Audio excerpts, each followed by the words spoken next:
Welcome back to the rest of the story. We're at a green dealership now, and I had to come out and look at this.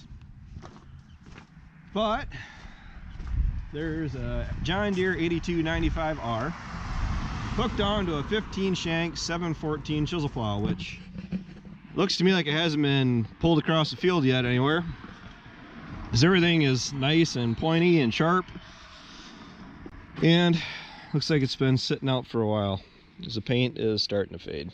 But that's no big deal. The only problem is that tractor probably won't be able to pull this chisel plow. I'll make almost certainly. There's, what is it? It's 25 horsepower per shank on a chisel plow, and it's 50 horsepower per shank on a ripper, like that Sunflower over there. I believe that's a 5 shank. But to pull something like this, I was actually talking to the guys inside the other day, and they said that you'd be looking at, hey, oh, I recognize the truck. You'd be probably better off with four-wheel drive.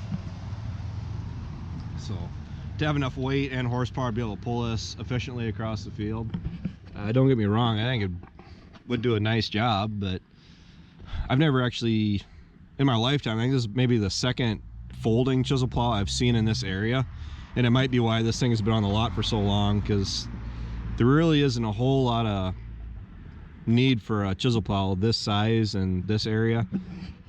The norm is about 9 shanks, 11 shanks, but most of the guys around here do run just a 9. So 8295R, singles in the front, duals in the back. Definitely newer than ours. You can see it's got the larger display on the command arm, probably a different setup altogether. Not a Florida tractor by any means, you can tell that, but that's a lot of the problems we had with the 82. We've had it with it since we got it.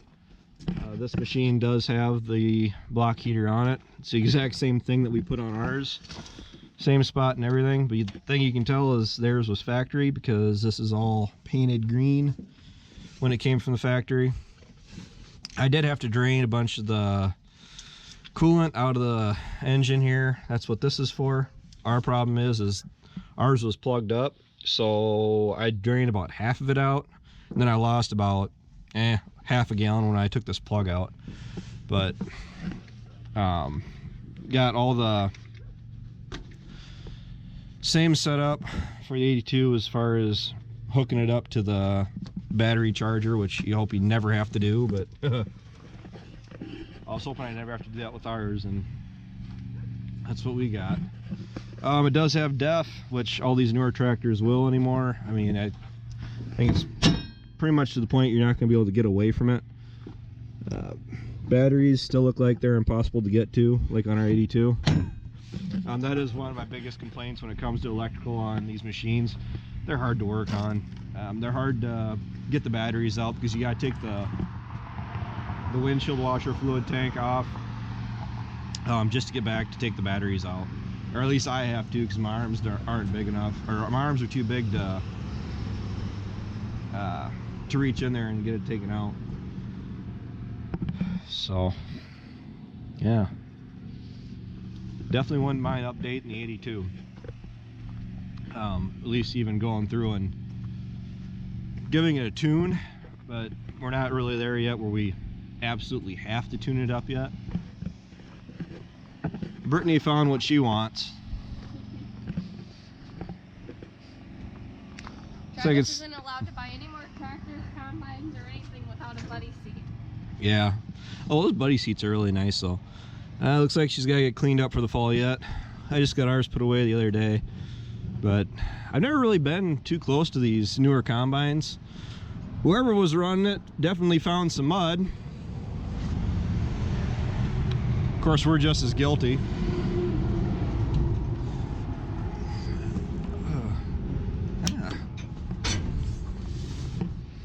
Oh yeah. One big thing that I've noticed about these newer combines like that, they're a lot easier. Of course, I might be fooling myself, but they seem like they're a little bit more open and a lot easier to work on. Definitely a lot bigger combine than our 9510 by a very large margin. And I've never really been around these S series.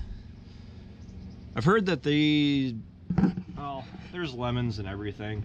I mean, that 7400 that we had, that one was a nightmare and a half until we figured out what was wrong in the front end. But the I wish I didn't turn the light on, but our 7400, we did have a lot of issues with that when we first got it. It came from Canada, and we kind of figured that what happened was it had the wrong gear on the front end for the mechanical front wheel drive. I see somebody's bailing out on me. And what happened was that we kept shearing those gears off in the front end, and the John Deere rep came down and talked to us and did a couple tests on it and realized that it was assembled wrong from the factory. So they did go ahead and fixed it, and they didn't reimburse us for the 2 times it blew up before that. By the time they did it that time, or we'd fix it for the last time and fix it properly, at least it really wasn't a lemon, it was just a mistake from the factory. Oh, look at all the fun little wires. Now you start talking about electrical issues, like even on our combine, it's complicated, but not nearly as complicated as it could be, such as this. You imagine a mouse or something getting in all these wires, or something happening up through here, or something happening to your main harness. I mean, look how that just spirals out in different directions. That'd be a nightmare and a half. A big improvement they did though is they put the batteries down where you can get to them. It does have a shut off on it. Oh, the tailings elevator is also on this side of the combine compared to ours, which is on the left side, so you always got to work around it. That's why the other side seems so much more open. There's definitely a lot more going on this side of the combine, but still seems like it's a little bit easier to access. I'm not gonna get carried away opening up all the shields on it, but yeah, I think we're just daydreaming here, because honestly I don't see us getting an S series anytime soon. Well, it's got the exact same yield monitor set up as ours. Oh, maybe not quite. The design's a little bit different on top, but it's really close. An S series isn't in our list of things we're going to be able to afford anytime soon. Make a nice low-houred 60 or 70 series would probably do us just fine, and go to like an 8-row corn head and a 16-row corn planter, or go to a 12-row head and stick with the 12-row planter and just maybe look at something with CCS. Or just, what I would like to do with ours is just go to the 3-bushel boxes on ours, because we don't use the insecticide anymore. Now that we have the liquid in-row fertilizer, we can add liquid insecticide if we need to.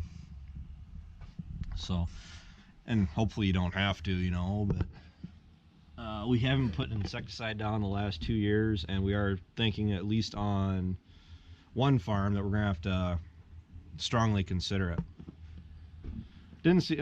We did see a little bit of yield loss, but not putting insecticide down this year, because the bugs we're starting to get into on at least one of our fields. 9400, small guy. There are a few of these in the area. A lot of the smaller combines like this, a lot of smaller dairy farms, because we're in southwest Wisconsin. Smaller dairy operations are more of a thing. We're more of a thing. You don't see them too much anymore. They're starting to thin out. But the thing is, it's got rear wheel assist though. That would have been kind of nice on ours. I don't know if Ryan caught it on camera or not yet, but Ryan did manage to get stuck with the 82. He brought it to a screeching halt, so he ended up having to pick the VT up and he was able to goose it and got through, but I was definitely not looking to get the combine stuck by any means. And on this old 9400, you can see it's a little bit more open, no shields or nothing. Even on our 9510, I mean, yeah, it's a series newer, but you guys probably can't see half of what I'm looking at, but I'm definitely glad we went with a 10 series and not a 100 series. Just the updates on the 10 series makes it so much nicer. All right, I'm getting cold again, and we gotta go in and order parts, so that's always fun. So until next time, take care, take it easy, keep in touch. I'll talk to you guys tomorrow.